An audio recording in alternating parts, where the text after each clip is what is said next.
오늘 말씀에 은혜 받는 귀한 시간 되기를 축복합니다. 네, 고린도후서 4장 7절에서 15절. 고린도후서를 1장부터 읽으면 뭐 고린도후서뿐만은 아닙니다. 바울이 이제 편지를 쓸 때마다 서두에 항상 밝히는 얘기가 뭐냐면 내가 예수 그리스도의 종 또는 사도 이제 이런 얘기를 항상 밝히죠. 그렇게 이제 밝히는 이유는 뭐 바울이 내가 이런 사람이야 라고 하는 어떤 영적인 권위를 자랑하기 위함이 아니라 자기가 어떤 자인가, 하나님 앞에서 어떤 자인가를 잊지 않으려고 하는 그러한 어떤 바울의 고백을 보게 됩니다. 오늘도 역시 이 고린도후서도 역시 마찬가지죠. 바울과 디모데가 이제 고린도후서의 편지, 고린도 교회 편지를 쓰면서 이제 자기가 누구라라고 하는 것을 이제 밝히고 난 다음에 이제 쭉 편지 내용을 쓰다가 오늘 우리가 읽은 4장 10절에 굉장히 무겁고 중요한 말씀을 하고 있습니다. 그게 뭡니까? 항상 예수의 죽음을 몸에 짊어진다. 우리 그리스도인들은 종종 이제 교회를 다니다 보면요, 이제 성경을 자주 듣게 되고, 그 다음에 성경 구절을 또 암송하는 훈련도 받고 그러다 보니까 이게 이게 얼마나 이렇게 무거운 이야기고 얼마나 중요한 얘기인가를 잘 모르고 그러네, 뭐 조금 은혜가 되는데 그래서 한번 노란 줄 한번 긋고 이렇게 지나가는 경우가 꽤 많이 있는 것 같아요. 여러분, 우리가 다시 한번 보죠. 예수의 죽음이 뭐예요? 십자가에서 죽는 거잖아요. 여러분, 예수님의 죽음이라고 하는 것은 그 어떤 당시 세상 눈으로 봤을 때, 오늘의 우리의 신앙의 고백의 눈이 아니라 당시 세상 눈으로 봤을 때 그 어떤 영광도 없는 거예요. 그 어떤 명예도 없어요. 이 십자가에서 죽는다고 하는 것은 가장 치욕적이고 가장 모욕적인 거거든요. 뭐 그렇게 죽었다고 그래가지고 뭐 생기는 거 아무것도 없어요. 하다못해 무슨 뭐 공덕비라도 뭐 이렇게 세워지고 그런 것도 없는 가장 어떻게 보면 치욕적인 죽음. 그 죽음을 몸에 짊어진다. 이 짊어진다라고 하는 단어는 글자 그대로 풀이하면 여기저기 가지고 다닌다 이런 얘기예요. 그러니까 항상 가지고 다닌다는 거거든요. 어디를 가든지 이 십자가의 죽음을 내가 항상 가지고 다니겠다 이 얘기예요. 여러분, 대단한 믿음 아닌가요? 여러분, 이런 믿음이 오늘 바울을 통해서 예수 그리스도의 사도 종인 그의 그 고백을 통해서 오늘 저와 여러분의 고백이 되고, 그 바울의 그런 믿음이 오늘 저와 여러분의 믿음이 되기를 축복합니다. 이 바울이 가진 이 믿음의 고백의 시작은 7절에 이렇게 시작합니다. 우리는 보배를 가졌다. 보배, 보물, 보화, 뭐라 표현하든 보배를 가졌다. 저와 여러분이 보배를 가진 그런 믿음의 사람인 걸 믿으십니까? 그럼 우리가 가지고 있는 보배는 뭔데요? 우리가 가지고 있는 보배는 뭔가요? 뭘 가졌길래요? 자신 있게 얘기하시라니까 항상. 우리는 늘 자신감을 가지고 살아가야 되는 그리스도인이에요. 자신 있게. 뭐 틀린 답은 신앙 안에서 생각보다 많지 않아요. 다른 답을 얘기할 수 있는 거고, 물론 오답을 얘기하면은 정정해 드리면 돼요. 우리가 가지고 있는 보배는 뭘까요? 어여여여야 이렇게 우리 듣나는 성경 같이 읽자고 그래서 뭐 같이 합시다 그러면 누구하고 합니까? 목사님하고 하는데 그러면 안 하려고 그래야 돼. 저하고 하면은. 그리고 뭐 전도사님이나 부목사님하고 하면 막 하려고 그러고 왜 그러냐 그랬더니 제가 하면 뭘 자꾸 물어본대 제가. 네. 여러분께 묻고 답하는 것을 연습하세요. 그래야 우리가 성장하고 성숙할 수 있습니다. 우리가 가진 보배는 뭘까? 무엇을 말하는 것일까? 이제 우리가 고린도후서 말씀을 읽고 있으니까 고린도후서를 통해서 확인해 보면 1장부터 쭉 읽어가다 보면 바울이 고백하는 그 보배라고 하는 것, 그게 뭐냐면 첫 번째는 직분이에요. 직분. 아까도 말씀드린 것처럼 바울은 1장 처음에 시작할 때 1절에서부터 하나님의 뜻으로 말미암아 그리스도 예수의 사도 되었다라고 하는 고백에서 시작을 해요. 주님께서 나에게 사도라고 하는 직분을 주셨다고 하는 거거든요. 그리고 우리가 7절부터 읽었습니다만 4장의 시작인 1절에 보면은 직분을 받았다라고 하면서 그 직분을 강조하고 있는 것을 봐요. 여러분, 이 직분이 뭐길래 바울이 이걸 보배로 여길까? 여러분, 이 직분이라고 하는 단어의 그 헬라어 발음은 디아코니아예요. 여러분들이 다 많이 들어보셨을 거예요. 디아코니아. 그리고 그 디아코니아라고 하는 단어의 사전적 의미는 서비스를 제공한다, 이게요. 그래서 섬기는 거예요. 서비스를 받는 것이 아니라, 섬김을 받는 것이 아니라 섬김을 베푸는 거고 서비스를 제공하는 것, 그것이 디아코니아고 그것이 그리스도인들이 가지는 직분의 본질적 모습이라는 거죠. 그러니까 예수님을 믿는 사람들은요, 늘 섬겨야 되는 거예요. 늘 섬겨야 되는 거예요. 어디에서 무엇 하든지 섬기는 거죠. 그리고 그걸 너무나도 소중한 걸로 여겨야 돼요. 야, 내가 이 섬길 수 있다니, 이런 직분을 내가 가졌다니, 야, 너무 감사하다. 이게 너무나도 소중해서 내가 이것을 보배로 여길 거야. 이런 믿음을 가져야 된다는 거죠. 그런데 또 질문해 보는 것은, 저와 여러분이 그것을 정말 보배로 여기고 있느냐? 물론 뭐 다른 교회인데 모르겠어요. 근데 우리 교회를 보니까, 여러분을 보니까 그런 것 같아. 그런 것 같아. 뭐 예를 들면은 우리 남성교회 회원들은 좀 뭐 서운해하실지 모르겠는데 뭐 어쩔 수 없어요. 이게 사실이니까. 예. 우리 주방봉사 말이죠.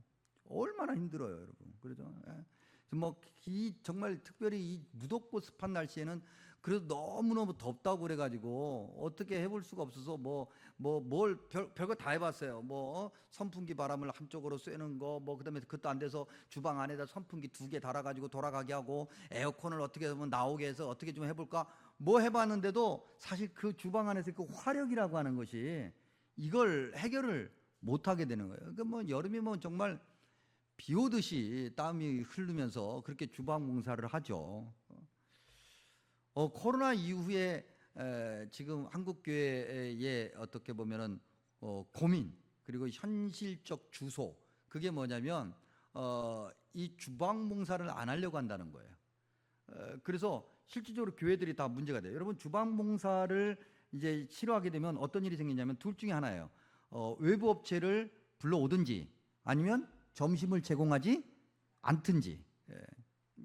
그 외부 업체를 불러오면은 약간 거시게 해져요. 왜냐하면 우리가 주일에 예배를 드리는 거잖아요. 하나님을 예배하고 온전히 주일에 하나님만을 바라보자고 얘기하면서 교회가 매주마다 뭔가 교인들에게 비용을 지불하면서 서비스를 이상한 방향으로 제공하는 그런 일이 생기게 되니까 이게 뭔가 영적으로 앞뒤가 안 맞는, 물론 반드시 그거 그랬으니까 안 된다, 절대 안 된다, 그런 얘기를 하려는 건 아닙니다만, 어쨌든 뭔가가 좀 전문 용어로 얘기하면 거시기해지는 거죠.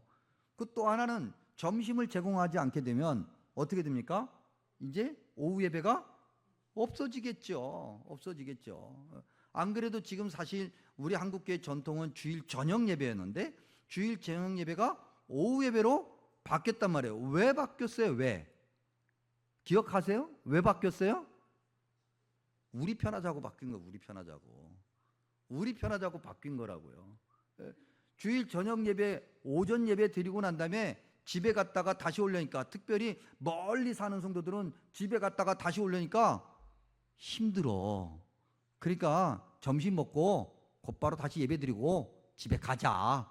그래서 바뀐 거예요, 사실은. 솔직하게. 그렇잖아요. 근데 그나마 그것조차도 없어진다고요. 뭔가 다 우리 편리, 우리 주의로 바뀌어지는 거죠. 한 번 더 해야 돼. 감사합니다. 하여튼 우리 여전도 회원들 너무 감사합니다. 진짜로 하는 겁니다. 그래서 정말 감사합니다. 이렇게 힘들고 어려운 가운데서도 점심에 우리 교우들을 위해서 밥 해주고, 얼마나 고맙습니다. 우리 남성교회 회원들은요, 진짜 뭐 좀 하세요. 하다못해 주방 나중에 바닥이라도 좀 어떻게 닦든지, 아니면 좀 단체로 좀 이렇게 서가지고 허리 숙여서 고맙다고 인사를 하든지, 아니면 아이스크림을 좀 사주시든지, 좀 하세요. 진짜 좀 해야 돼요. 여러분, 어떤 이들은 또 그런 얘기도 합니다. 요즘 이 시대에 어떻게 보면 교인들의 그 모습인데, 실제로 이런 일들이 각 교회마다 심심치 않게 보이고 있어요. 교인들 입을 통해서 확인되는 거죠. 그게 뭐냐면 내가 교회에 예배 드리러 오지 일하러 오냐? 이런 얘기 들어보신 적 있죠? 우리 교회는 없어. 우리 교회에서는 없는데 다른 교회에서 말이죠. 뭐 어떻게 보면 맞는 얘기 같아요. 교회 내가 예배 드리러 오지 이 더운 날 주방에 들어가서 땀 흘리면서 내가 일하려고 오느냐? 이렇게 이야기한다고. 여러분, 근데 사실은 우리가 예배가 뭔지 교회가 뭔지 우리 믿음의 본질이 뭔지 잘 모르니까 하는 얘기예요. 내가 생각하는 그 어떤 것, 내가 바라는 그 어떤 것, 그 어떤 것을 정해놓고 믿음 생활하는 그런 모습들, 즉 나의 편리, 나의 이익, 나의 유익부터 챙기는 그런 모습들이 오늘 교회 안에 있고, 그러한 모습으로 직분을 감당한다고 이야기한다면 앞뒤가 안 맞는 얘기죠. 사실 보면은 꼭 주방봉사뿐만 아니죠. 각 부서를 섬기는 모습들, 교사, 찬양대, 남녀성교 임원들, 구역장들, 뭐 안 어려운 게 하나도 없어요. 다 그래도 자기의 시간을 내고 자기의 어떤 체력도 거기에 드리고 심지어는 자기의 지갑도 열면서 그렇게 하나님께서 우리에게 주신 은혜의 감사함으로 내가 이렇게 섬길 수 있는 이 기회를 내가 가졌다고 하는 것, 이것이 보배다. 그리고 또 고린도후서에서 쭉 읽다 보면은 바울이 고백하는 그 보배라고 하는 것은 다른 걸로 바꿔 얘기하면 복음이라고 하는 거예요. 복음. 근데 이 복음은 태초부터 있었어요. 이 복음을 고린도후서에서는 다른 말로 뭐라고 바꿔서 얘기하면 빛이다 이렇게 해요. 빛이 있으면 곧 생명이 있는 거거든요. 창세기 1장 3절에서 주님께서 뭐라고 말씀하십니까? 빛이 있으라. 그 다음에 생명이 생겨나기 시작해요. 주님께서 그러한 복음의 시작을 창세기 1장에서부터 알려주시고 난 다음에 저와 여러분에게, 즉 예수님을 믿는 저와 여러분에게 뭐라고 말씀하시면, 그러므로 너희가 그 빛을, 그 복음을 세상에 알려 생명을 전해라 라고 말하고 있죠. 우리가 지금 고린도후서의 바울을 통해서 그런 믿음의 고백을 보고 있으니까 사도행전 26장 13절을 통해서 예를 들면 바울이 다메섹으로 가다가 예수님을 만나죠. 그리고 난 다음에 그가 이제 복음의 전령으로 복음의 사도로 서게 되는데 그 믿음의 고백을 사도행전 26장 13절에서 뭐라고 얘기하냐면 하늘로부터 해보다 더 밝은 빛이 비추었다 그랬어요. 그 빛이 저와 여러분에게 비추었고 그 복음의 생명을 우리가 가졌기 때문에 이제는 우리가 나가서 그 빛이신 복음의 능력을 세상에 알려 세상이 살아나게 해야 되는 거예요. 세상이 영원한 생명을 알게끔 해야 되는 거죠. 이러한 귀중한 영적인 사명을 주님께서 우리에게 주셨다. 그러니 그것이 보배다. 여러분 5절에 보면은 오직 그리스도 예수님만이 주인 되셨다 그랬어요. 그것을 이제 우리가 삶으로 증거하는 거죠. 조금 이따도 한번 확인하겠습니다만 로마서 14장 8절에서 뭐라고 그랬습니까? 우리가 살아도 주를 위하여 살고 죽어도 주를 위하여 죽는다. 이제 우리의 삶의 분명한 목표가 주님이 원하시는 복음을 위한 삶이다. 그 빛을 비추어서 세상이 영생을 알고 생명을 알게끔 하는 것이 저와 여러분의 사명이고 그 사명을 우리에게 주신 그 자체가 보배다 이거예요. 그러니 저와 여러분은 다 보배를 가진 자죠. 보물을 가진 자예요. 그러니 늘 감사하시기를 축복합니다. 그리고 난 다음에 이제 또 이야기하기를, 그런데 그 보배가, 그 보물이 어디에 담겼냐면 7절에 보니까 질그릇에 담겼다 그랬어요. 여러분 질그릇은 결국 우리를 얘기하는 거거든요. 저와 여러분. 질그릇은 뭐예요? 흙으로 만든 거잖아요. 질그릇은 두 가지 의미를 가지게 되죠. 하나는 흔해 빠졌어요. 가치가 별로 없는 거예요. 아주 흔해, 여기저기 막 굴러다녀. 그 다음에 또 하나는 깨지기 쉽다, 연약하다는 거죠. 주님께서 그 엄청난 주님의 그 은혜를 전하라고 하는 그 사명을 저와 여러분같이 정말 보잘것없고 아무도 알아주지도 않고 깨지기 쉬운 우리에게 그 귀한 은혜를, 보배를 담아주셨어요. 그러니 여러분 감사하죠. 그렇죠? 감사하죠? 감사한 거예요, 여러분. 근데 우리가 연약해요. 금방 깨지기 쉬워요. 그래서 우리가 깨져가지고 그냥 그 보물이 땅바닥이 막 나뒹굴게 돼요. 그러니 깨지지 않도록 늘 우리 스스로 조심해야죠. 감사한다는 것은 바꿔 얘기하면 늘 영적으로 깨어 있어야 된다는 거예요. 늘 영적으로 깨어 있어요. 그래야 안 깨지는 거거든요. 만약에 깨지면 그 보배가 땅바닥에 나뒹굴게 되는 거예요. 그리스도인들은 그래서 영적으로 늘 긴장하고 살아야 돼요. 깨지지 않도록 늘 조심해야 된다는 거죠. 그런데 신앙생활을 하다 보니까 우리가 자꾸 질그릇인데도 질그릇이 아닌 것처럼 행동하려고 할 때가 너무 많이 있어요. 디모데후서 2장 20절에 보니까 그릇이 크게 4가지가 있는데 하나는 금그릇, 하나는 은그릇, 하나는 나무그릇, 하나는 질그릇이에요. 금은 내가 알겠어요. 근데 나무 그릇하고 질그릇하고 무슨 차이가 있는지 전문가가 아니라서 잘 모르겠는데 어쨌든 나무가 훨씬 더 질그릇보다는 좋으니까 질그릇 앞에 있겠죠. 금, 은, 나무. 그런데 사람들이, 신앙인들이, 저와 여러분 같은 신앙인들이 신앙생활을 하다 보니까 내가 질그릇이에요. 그런데도 주님께서 우리에게 큰 그런 보배를 그게 주셨어요. 그래서 그 질그릇 주제에 그 엄청난 보배를 담고 있는데 어느 순간 내가 질그릇인데 금그릇인 양 행동한다는 거예요. 여러분, 금, 은, 나무, 질, 이것은요 세상이 판단하는 가치거든요. 세상이 판단할 때 금이 좋고 그 다음이 은이고 그 다음 나무고 그 다음에 질그릇이고 이렇게 얘기하는 거예요. 그러다 보니 우리도 알게 모르게 어느 순간 세상의 기준에 의해서 내가 금그릇 정도는 대접을 받아야지, 아니 최소한 은그릇 정도는 대접을 받아야지, 이러는 경우가 생긴다는 거죠. 주님의 은혜로 질그릇 주제에 그 엄청난 보배를 우리가 가지게 됐는데 우리가 질그릇이란 걸 잊어버리고 금그릇의 자리에 가고 싶어 한다는 거예요. 교만인 거죠. 교만인 거예요. 그래서 우리는 겸손해야 돼요. 주님의 은혜에 감사하고 주님의 은혜 앞에서 겸손한 무릎을 꿇고 주님, 오직 주님뿐입니다. 주님만이 영광 받으십시오. 이렇게 얘기해요. 그래서 7절 후반부에 보면은 심히 큰 능력은 하나님께 있고 우리에게 있지 않다 그랬어요. 여러분 한번 질문해 봅니다. 또 금그릇이 있는데 이 안에는 좀 죄송하지만 똥만 가득해. 이런 게 하나 있고, 질그릇인데 그야말로 막그릇이에요. 근데 그 안에 금은보화가 가득해. 둘 중에 어떤 거 가지시겠어요? 자, 앞에 건 금그릇인데 똥만 가득해 1번. 이건 그냥 막그릇인데 그 안에 금은보화가 가득해 2번. 어떤 걸 가지고 싶으세요? 2번? 두 개 다 가져야지. 하나 금그릇이니까. 그 똥 버리고 난 다음에 씻어서 그것도 금인데. 그렇지 않아요? 맞아요? 예. 권사님 죄송합니다. 여기서 맞다고 그러면 안 돼. 믿음 없어 보이잖아요.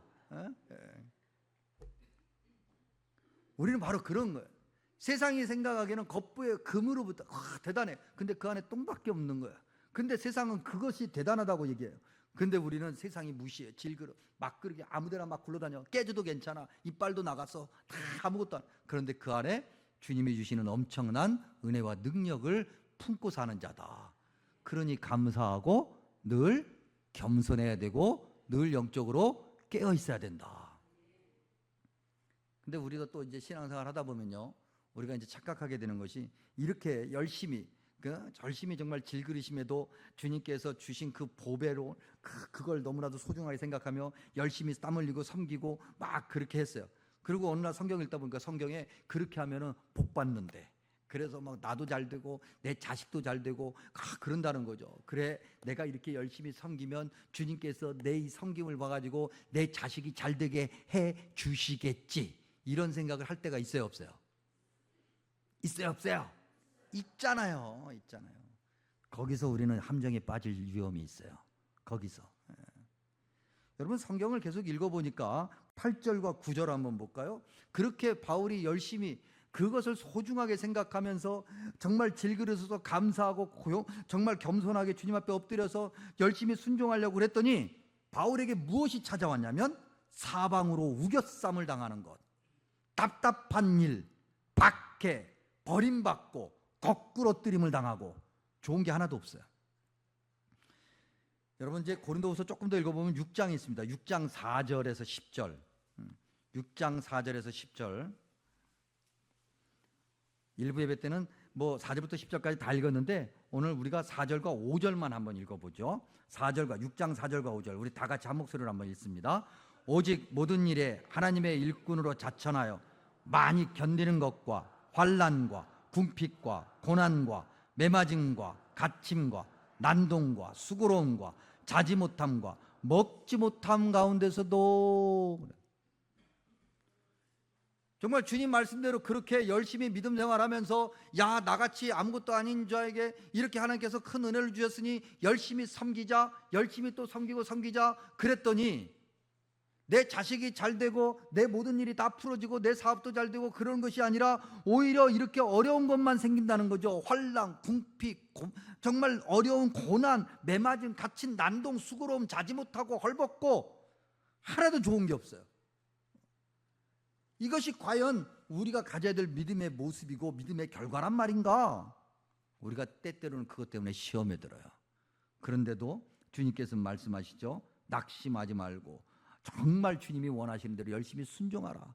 그럴 때 하나님의 은혜를 맛보는 것입니다.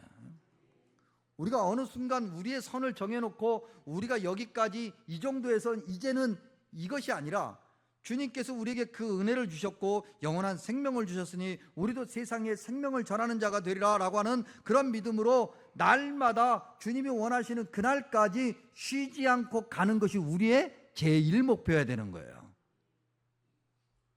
목표를 바꾸면 안 돼요, 여러분. 목표를 혼동하면 안 돼요. 우리가 가야 될 길이 어딘지를 분명하게 알고 그렇게 갈 때 성경에 약속하신 복이 자연스럽게 이루어진다. 그래서 성경은 12절에 뭐라고 얘기하냐면 사망은 우리에게 생명은 남에게 그랬어요. 여러분 고린도전서 1장부터 읽어보면요, 특별히 1장 23절과 24절, 고린도후서 1장 23절과 24절에 보면 바울이 목숨을 걸면서까지 교회를 사랑하는 모습을 보여줘요. 그리고 3장에 가면요, 그 교회를 향해서 너희는 우리의 편지다, 즉 우리의 이 섬김과 헌신을 나타내는 증거다라고 얘기를 해요. 그 정도로 열심히 섬겨요. 그러면서 바울이 나는 그러다가 죽어도 괜찮아, 그리고 교회가 살면 그게 전부야. 이것이 그리스도의 은혜를 받은 자들의 올바른 믿음의 모습이고 십자가의 그 죽음을 몸에 짊어지는 모습이라고 하는 거죠. 여러분 저는 목사로 이제 살다 보니까 이렇게 그 뭐랄까요, 좀 아무래도 좀 대접을 많이 받는 그런 경험을 종종 하죠. 그래서 뭐 가장 제가 쉽게 대접받는 건 우리 교인들이 저한테 인사해 주시는 거. 특별히 우리 어르신들 뭐 저를 보고 다리 모아서 이렇게 지금도 그렇게 인사하실 때 보면 제가 어떻게 해야 될지 모르겠어요. 그래서 너무 죄송하고 정말 감사하고, 또 제가 또 이렇게 불쑥 뭐 이렇게 앉아 계신 곳에 이렇게 쑥 들어가면 다 일어나세요. 젊은 사람들은 안 일어나. 근데 다 일어나셔. 너무 죄송하죠. 또 어디 가면은 뭐 저라고 막 제일 좋은 자리라고, 또 우리 장로님들도 저하고 어디 가면은 제일 좋은 자리라고 꼭 선임 장로님 앞에 앉히게 해가지고, 하여튼 뭐 선임 장로님 사랑합니다.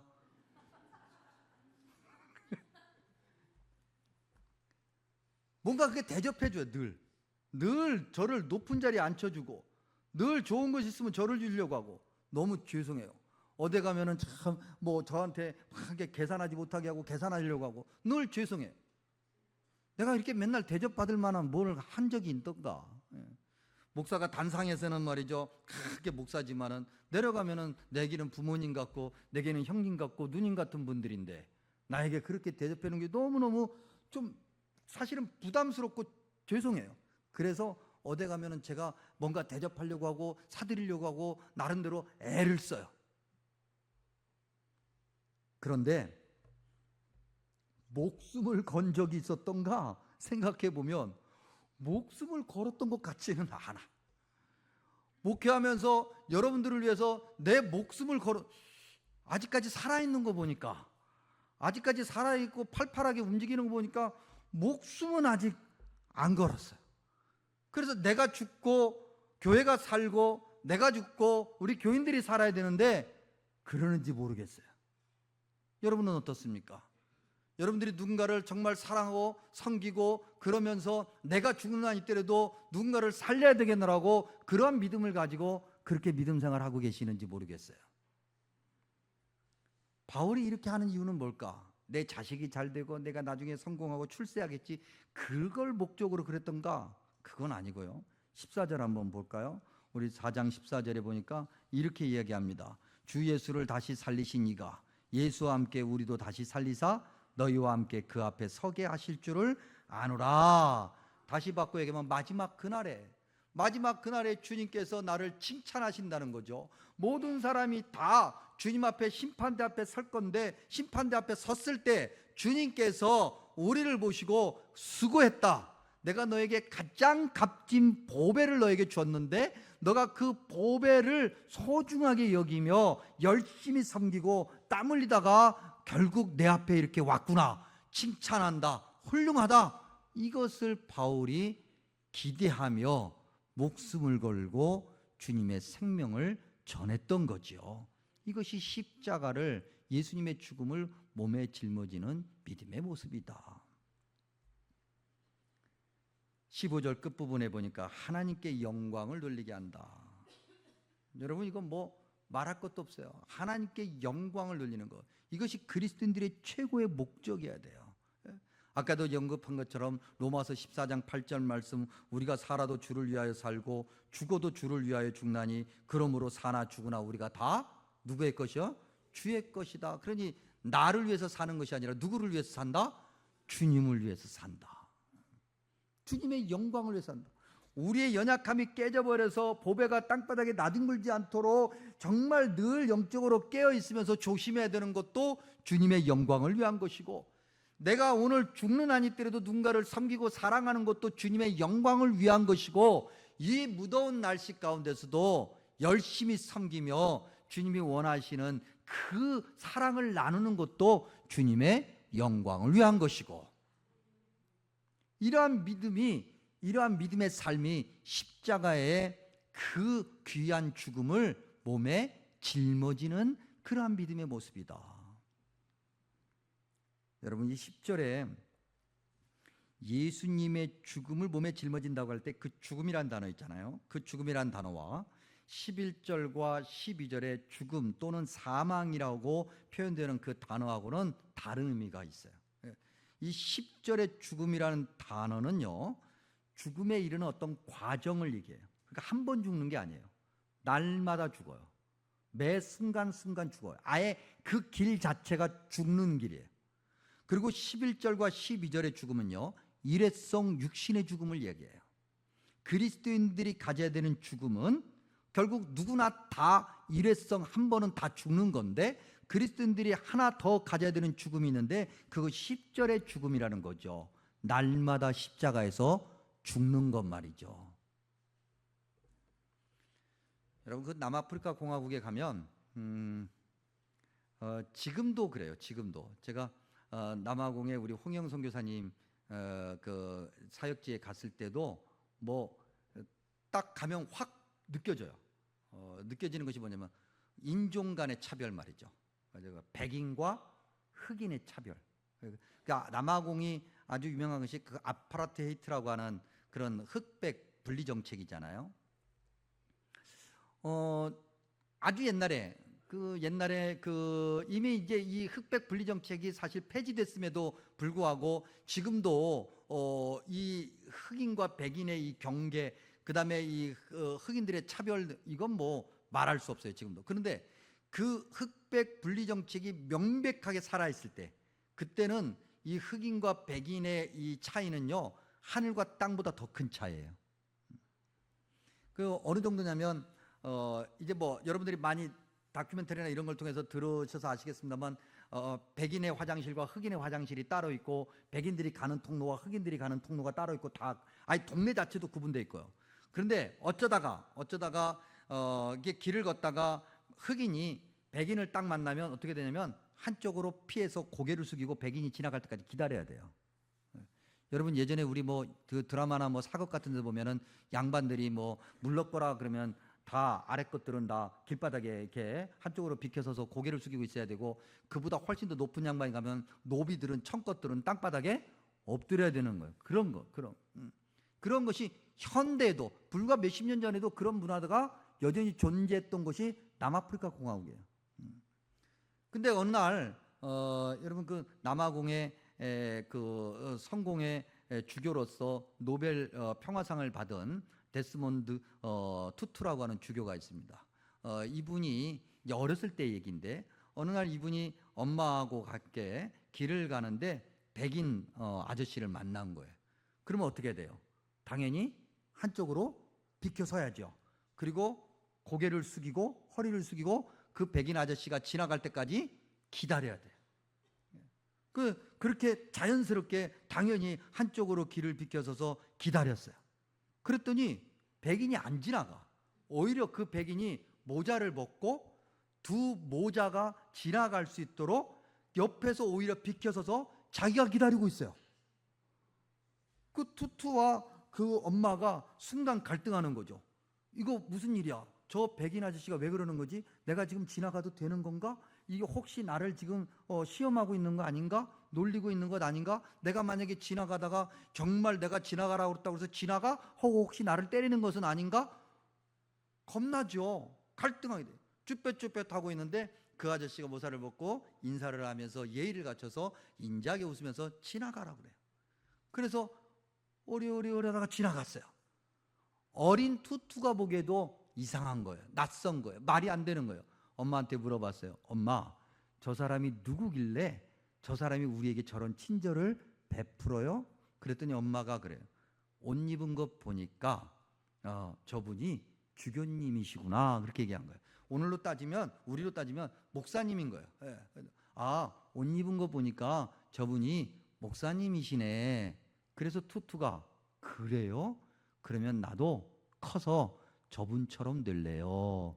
그래서 그분이 그렇게 주교가 되어서 노벨 평화상을 받게 된 거예요. 여러분 별거 아닌 것 같죠? 여러분 우리 문화에도 그게 있어요. 우리 문화에도. 여러분 지금 남대문에 가면 상동 감리교회가 있어요. 상동 감리교회 처음에 우리나라 교인으로서 최초로 안수받고 담임 목사로 되신 분이 전덕기라는 분이에요. 이 전덕기 목사님은 사실은 좀 표현이 심하게 얘기하면 쌍놈이에요. 쌍놈. 출신이 아주 쌍놈이에요. 그 부모도 없는 그래서 친척 밑에서 자란 아주, 그리고 교회를 향해서 적대감을 가지고 있었던 아주 쌍놈이에요. 근데 그분 밑에서 무릎을 꿇고 그분에게서 말씀을 배우면서 같이 독립운동을 했던 이회영 씨라는 분이 계세요. 이분은요 양반집, 그것도 아주 명문가, 이씨잖아요. 아주 명문가 양반집 후손이에요. 근데 이분이 복음을 받아들이고 난 다음에 예수님을 알고 나니까 사람을 살리고 사람을 섬기고 이런 것이 당연한 거예요. 그래서 그가 정말 쌍놈 출신이었던 그 전덕기 목사님 앞에 가서 무릎을 꿇고 함께 하나님의 말씀을 이 땅에 알리기 위해서 애썼어요. 그러한 역사가 우리 안에 있어요. 여러분 오늘 우리가 생각하기에는 아무것도 아닌 것 같고 보잘것없는 것 같지만은 믿음의 우리의 선배들, 조상들은 정말 자기의 모든 걸 내어놓고 말씀 그대로 십자가의 그 죽음을 몸에 짊어지는 삶을 살았고, 그래서 오늘 저와 여러분의 이 믿음의 자리가 있는 것이며, 우리 후손인 저와 여러분이 오늘 대한민국의 놀라운 능력을 맛보고 사는 거죠. 그러니 오늘 우리가 이런 십자가의 죽음, 예수님의 죽음을 몸에 짊어지고 살지 않으면 그저 어느 순간부터 교회 다니면서 섬기기보다는 섬김을 받으려고 하고 내가 예배 드리러 왔지 내가 일하러 왔느냐라고 하는 이런 믿음을 알게 모르게 가지게 된다면 우리의 후손은 어떻게 되겠어요? 멸망하겠죠, 여러분. 무엇이 본질인지 무엇이 1번인지 알 수가 없어서 결국 망하는 어리석은 자가 될 것이다. 너무나도 중요한 말씀입니다. 오늘 10절 말씀이죠. 이 10절 말씀을 우리가 꼭 마음에 새기고 믿음 생활해야 되겠는데, 이 10절을 우리가 다 같이 한 목소리로 읽으면서 말씀을 마칩니다. 우리가 항상 예수의 죽음을 몸에 짊어짐은 예수의 생명이 또한 우리 몸에 나타나게 하려 함이라. 아멘. 기도합니다. 좋으신 아버지 하나님, 감사하고 감사합니다. 주님의 귀한 말씀을 듣게 하셨습니다. 주님 말씀대로 그렇게 믿음 생활하며 주님의 영광을 나타내며 살아가게 하여 주시옵소서. 주님께서 우리에게 그렇게 하셨던 것처럼 우리도 주님의 그 십자가 죽음을 몸에 짊어지고 살아가게 하시고 우리로 세상에 생명이 전해지게 하여 주옵소서. 열심히 섬기고 열심히 또 섬기고 또 섬기겠습니다. 하나님 영광 가득하게 하시고 주님이 주시는 귀한 복이 우리 삶과 우리 후손들에게 차고 넘치게 하여 주옵소서. 예수님의 이름으로 간절히 기도하옵나이다. 아멘.